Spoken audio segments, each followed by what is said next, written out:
Familiar, you're familiar. So if you don't know by now, then you should probably get familiar.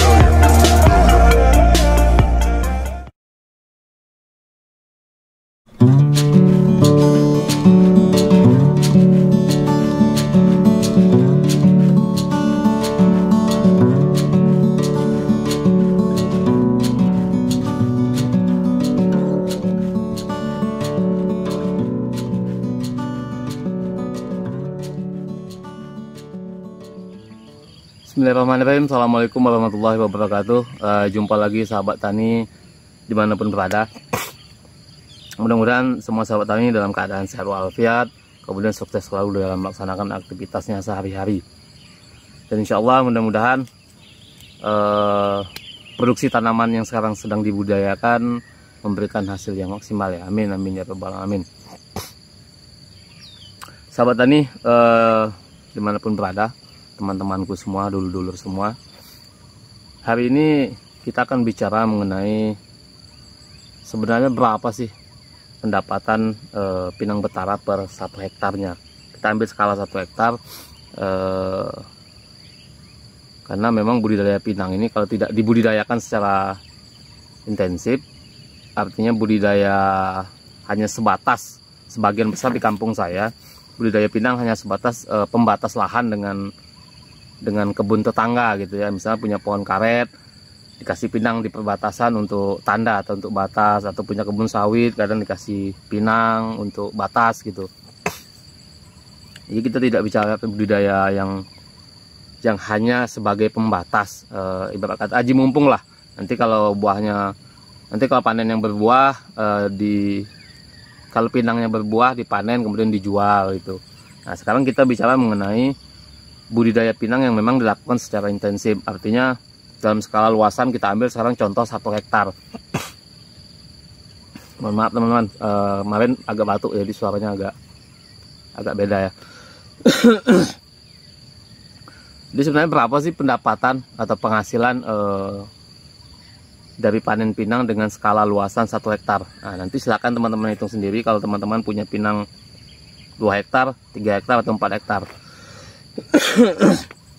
Jadi ngomongin hasil, saya akan bicara 2 hal. Yang pertama kita ngomongin hasil dalam konteks tonase, dalam konteks kilogram, dalam konteks berat panen atau berat buah panen yang dihasilkan. Nanti yang kedua baru kita akan bicara mengenai hasil dalam bentuk ketika sudah dijual kemudian menghasilkan uang. Nah, jadi ada dua konteks hasil yang kita bicarakan. Kenapa saya coba bagi 2 ini? Karena untuk skala tonase itu mungkin mayoritas akan sama hasilnya per 1 hektar ketika memang perlakuan bibit pinangnya kita lakukan dengan cara yang sama juga, artinya kita rawat dengan maksimal.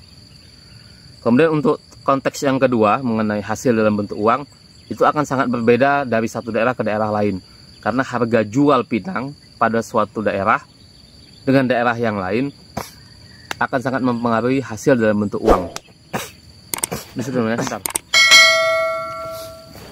Nah, sekarang kita bicara dulu konteks yang pertama. Berapa sih sebenarnya hasil atau tonase atau kilogram buah panen pinang dalam 1 hektaran itu? Sederhananya seperti ini teman-teman. Ketika kita bicara panenan hasil pinang, itu ada banyak hasil panen, proses hasil panen, perlakuan setelah panen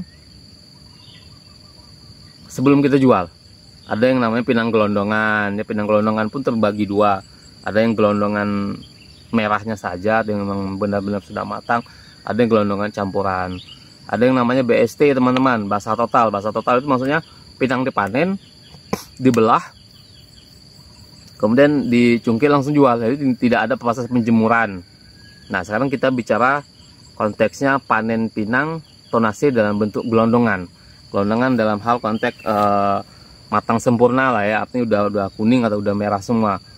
Kalaupun ada yang masih hijau dalam tandan satu buah dalam satu tandannya itu nggak seberapa lah hijaunya gitu, mungkin persentasenya sekitar 10-20%, sisanya udah kuning atau udah matang sempurna.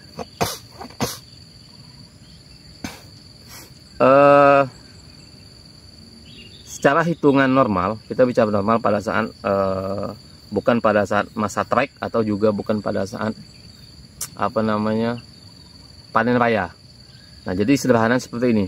Ketika teman-teman punya lahan pinang lebih kurang luasan 1 hektar dengan jarak tanam 3 dikali 3 seperti rekomendasi saya di video sebelumnya, 3 dikali 3, maka itu akan maka kita akan mendapatkan pokok pinang nih, pohon pinang lebih kurang 1100 batang per hektarnya dengan jarak tanam 3 kali 3 ya teman-teman. Dari pokok pinang ini 1100 batang itu untuk pinang gelondongan biasanya menghasilkan 3-5 kg per batang per sekali panen, dengan durasi atau dengan rotasi putarannya per 21 hari atau per 3 minggu. Kita bikin aja lah 1 bulan teman-teman ya. Kita bikin 1 bulan panen, sekali panen. Tentu panen dengan memilih pohon yang memang tandannya udah 80-100% kuning semua atau matang. Per pohon tadi itu bisa menghasilkan 3-5 kg. Kita ambil sekarang yang paling rendah, kita ambil 3 kilo. 3 kilo dari 1100 batang yang kita punya dalam 1 hektar, kita ambil sajalah teman-teman, misalnya kita bisa panen sekitar 1000 batang sajalah yang kita panenkan. Yang 100-nya kita anggap belum layak panen atau mungkin memang tidak menghasilkan buah, sakit atau apalah seperti itu ya. Dari 1000 batang ini ketika kita kalikan dengan hasil panen yang paling rendah 3 kilo. Nah, ingat ya teman-teman, dia bisa 3-5 kilo, bahkan bisa lebih 5 kilo. Tapi standarnya per 1 tandan buah itu 3-5 kilo. 1000 batang kita kalikan dengan 3 kilo, itu akan ketemu tonase 1000 dikali 3000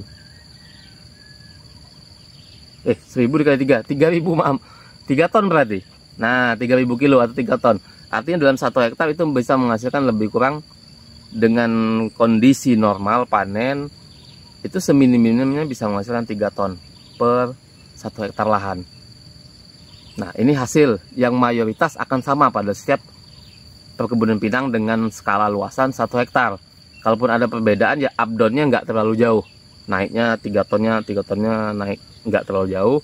3 ton turun pun tidak terlalu jauh ketika memang polanya sama. Artinya sama-sama 1 hektar, sama-sama ditanam 3 dikali 3, sama-sama model perawatannya sama-sama dirawat gitu ya istilahnya.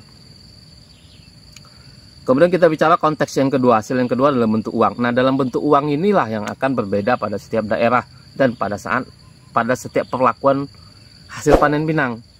Pinangnya mau dijual gelondongan kah? Mau dijemur dulu kah? Atau mau dicungkil dulu tanpa jemur? Atau mau dibikin klotok? Itu akan memberikan hasil yang sangat berbeda. Nah, untuk mengenai hasil ini teman-teman bisa lebih detailnya cek di video saya sebelumnya. Jadi karena tadi kita bicara konteks yang pertama adalah panen pinang dalam tonase gelondongan atau bulat berkulit seperti itu. Tadi kita sudah dapat tonasenya lebih kurang, up-downnya lebih kurang ya 3 ton per 1 hektar. Maka ketika kita bicara konteks yang kedua mengenai hasil diduitkan, ketika ini langsung kita jual, konteks gelondongan yang kita jual dengan harga per hari ini teman-teman, harga per hari ini di kisaran petani bawah itu di angka 1.200-an sampai dengan 2.000. Nah, kalau kita memang pinangnya gelondongan udah matang semua, itu mungkin bisa di harga paling tinggi 2.000. Ya, 2.000. Nah, 2.000 ini ketika teman-teman langsung jual dengan tonase 3 kilo tadi, dengan konteks yang dipanen tadi memang udah gelondongan matang semua, matang sempurna lah gitu ya, 80-90% udah merah, dijual di angka 2.000, itu teman-teman bisa menghasilkan uang 6 juta rupiah per 1 hektar. Dengan rotasi 21 hari, 3 minggu, kita buatlah sekarang 1 bulan. 6 juta per hektar per 1 bulan. Ini kotor teman-teman. Teman-teman tentu akan mengeluarkan biaya pemupukan di sana, ada biaya pemanenan, biaya upah angkut. Nah, itu tentu tergantung wilayah lagi. Sebagian wilayah ada yang istilahnya panen dihitungnya per karung. Per karung besar itu yang 50 kilo pupuk karung pupuk gitu, kemudian dijahit, itu biasanya di angka 20 sampai 25.000 per satu karung upah panennya, plus ngelangsirnya kalau nggak jauh ya. Kalau jauh mungkin akan berbeda lagi. Nah, jadi bayangannya untuk konteks yang pertama itu rata-rata hasil panen per 1 hektarnya itu di angka 3 tonan. Bisa lebih, bisa di bawah. Kita ambil yang minim 3 tonan. Dengan standar sekali panen per pokoknya itu bisa menghasilkan 3 sampai 5 kilo. Kemudian konteks yang kedua tadi mengenai hasil ketika panen sudah selesai dilakukan, itu akan berbeda pada setiap wilayah karena suatu daerah dengan daerah lain harga jual akan berbeda. Kemudian pelaku pemanenan pun menjual dalam bentuk seperti apa juga akan mempengaruhi hasil. Ketika langsung dijual gelondongan, hasilnya seperti ini, segini. Ketika dijual dengan terlebih dahulu diolah menjadi BST, kulitnya udah nggak ada lagi, tapi tanpa dijemur, udah dibelah, harganya akan dapatnya segini. Atau mungkin ketika teman-teman belah kemudian jemur beberapa hari menunggu kadar air sekian-sekian, hasil akan dapat seperti ini. Atau mungkin kawan-kawan teman-teman bikin pinang klotok, maka hasilnya juga akan dapat seperti ini. Semakin lama prosesnya, semakin rumit istilahnya prosesnya, maka hasil yang akan didapat juga akan semakin bagus, akan semakin tinggi.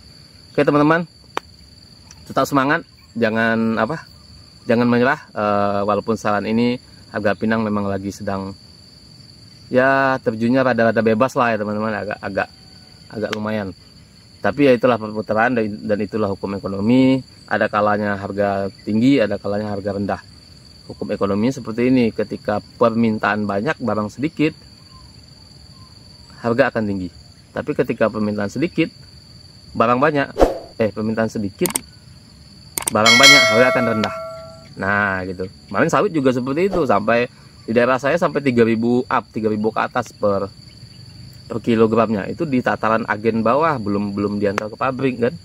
3.000 Sekarang kemarin sempat sampai 500 rupiah per kilogramnya. Nah, sekarang udah mulai naik lagi, udah mulai di angka 1000-an. Mudah-mudahan kembali naik lagi. Oke, tetap semangat, salam sukses, semoga jaya seluruh petani Indonesia. Terima kasih. Assalamualaikum warahmatullahi wabarakatuh.